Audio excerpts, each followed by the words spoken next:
भोंदू अशोक खरातच्या अडचणीमध्ये आता आणखी वाढ झाली आहे। खरातच्या विरोधात सिन्नर पोलीस ठाण्यात आणखी एक गुन्हा दाखल झालाय।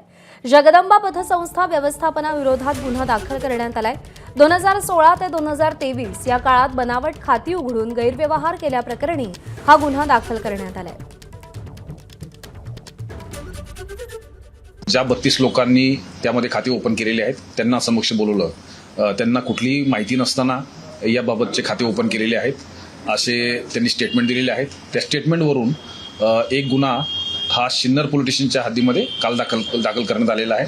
ही जी पतसंस्था आहे ती कुंदेवाडीची पतसंस्था आहे, सिन्नरमध्ये येणारी, आणि या बाबतीमध्ये इतर जे लोक आहेत ते साक्षीदार आहेत की ज्यांनी असं म्हटलेलं आहे की आमच्या खात्यामध्ये आमचे कुठलेही डॉक्युमेंट्स न घेता, आमच्या कुठल्याही सह्या न घेता ते खाते ओपन केलेले आहेत आणि त्याच्यामध्ये काही ट्रान्झॅक्शनसुद्धा झालेले आहेत।